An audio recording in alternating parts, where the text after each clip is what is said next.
지구촌 곳곳의 소식을 전문가의 깊이 있는 분석과 함께 전해드리는 아침엔 세계 시간입니다. 옛 소련에서 독립한 동유럽 국가 벨라루스에서 어제 대통령 선거가 치러졌습니다. 출구조사 결과 26년 동안 장기 집권을 이어온 알렉산드르 루카셴코 대통령의 연임 가능성이 매우 높은 상황입니다.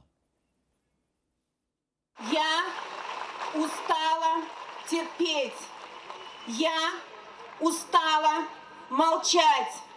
Я устала бояться. А вы устали терпеть? Вы устали молчать? Вы устали бояться? 이번 벨라루스 대선에서 특히 주목을 받은 사람은 예상 밖의 돌풍을 일으킨 야권 후보 티아노프스카야였습니다. 대선에 출마하려다가 질서 교란 혐의로 체포된 남편을 대신해서 출사표를 던졌는데 대대적인 개혁을 외치면서 많은 지지를 얻었습니다. 루카셴코 대통령은 안정과 질서를 강조하며 반격에 나섰습니다. 루카셴코 대통령의 말 직접 들어보시겠습니다. Я прошу не забывать, что по хорошей белорусской традиции, может быть, и советской традиции, мы всегда эти выборы проводили как настоящий праздник для людей. 공식 투표 결과는 오늘 오후쯤 발표될 예정인데 출구조사 결과 루카셴코 대통령은 79.7%의 압도적인 지지를 얻은 것으로 나타났습니다. 티아노프스카야는 6.8%를 얻는 데 그쳤습니다.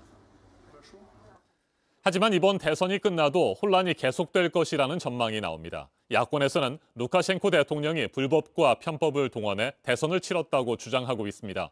대선 결과에 불복할 가능성이 큽니다. 출구조사 결과가 발표되자마자 수천 명의 시민이 거리로 쏟아져 나와 항의 시위를 벌이기도 했습니다.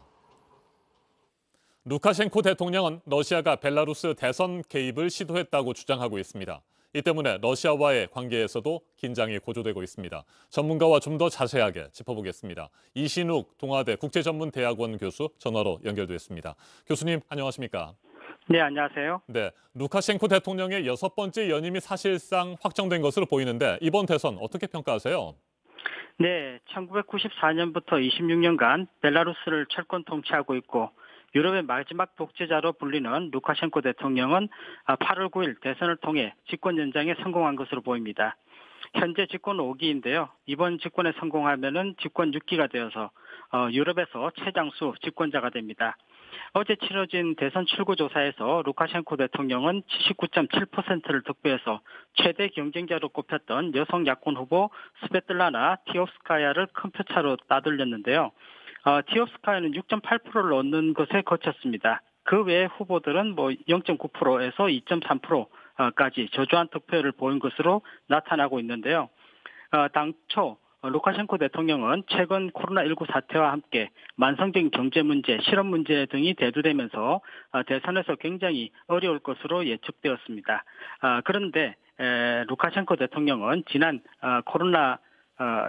코로나19에 감염되었음을 밝히면서 누군가 고의로 바이러스를 전파하고 있다는 음모론을 선거에서 적극 제기했습니다.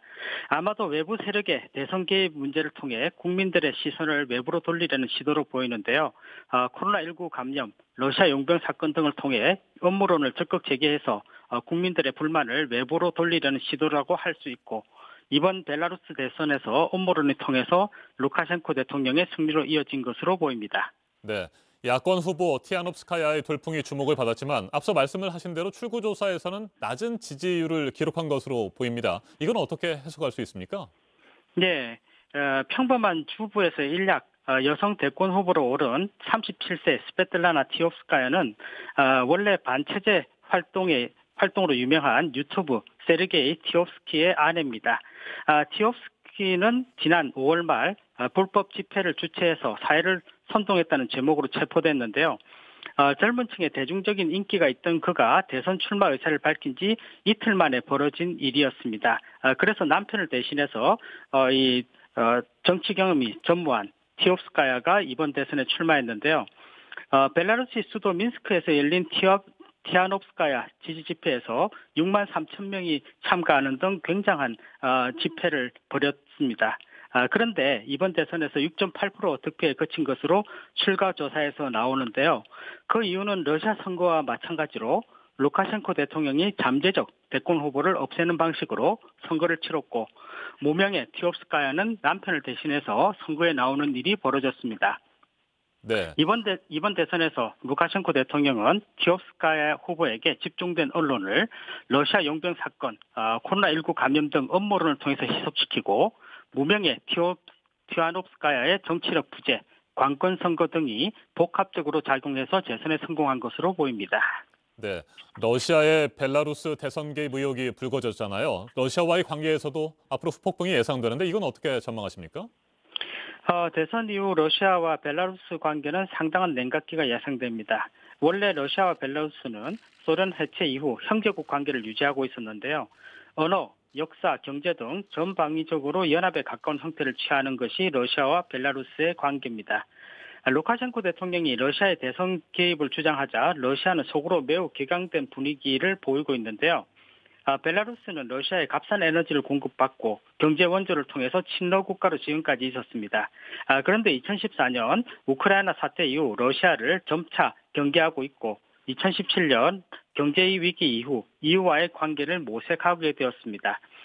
벨라루스는 에너지와 안보는 러시아에서 경제협력은 EU와 함께하는 등거리 외교 전략으로 변화를 했는데요. 그런데 이번 대선에서 코로나19 감염과 러시아 용병 문제를 대선 이슈로 내세웠는데 러시아로서는 황당하다는 입장입니다. 러시아 전 대통령이었던 메드베데프는 단순한 정치쇼를 하고 있다고 비판하고 있고 문제가 됐던 용병단 바그네르는 우크라이나 동부, 터키, 시리아 등지에서 활동하고 있는 대표적인 친러 용병단으로 활약하고 있습니다. 러시아는 벨라루스를 경용해서 용병단을 터키와 시리아에 파견하고 있는데요. 이것을 루카셴코 대통령이 문제를 삼은 것입니다. 벨라루스 대선 이후 이 문제가 벨라루스, 러시아 양국의 외교 분쟁으로 격화될 우려가 있고 러시아는 지정학적으로 벨라루스도 우크라이나와 마찬가지로 핵심 이익에 해당되는 지역으로 인식하고 있기 때문에 단순한 이번 러시아와 벨라루스의 그 관계 냉각이 단순한 대선 이슈용인지 추후 외교 관계에 문제가 될 것인지는 지켜봐야 할 것으로 보입니다. 알겠습니다. 이신욱 동아대 교수였습니다. 미국 워싱턴 포스트는 이번 벨라루스 대선이 루카셴코 대통령의 독재적 권력에 금이 가는 계기로 기억될 것이라고 평가했습니다. 이번 선거가 벨라루스에 어떤 후폭풍을 몰고 올지 지켜봐야 할 것 같습니다. 지금까지 아침엔 세계였습니다.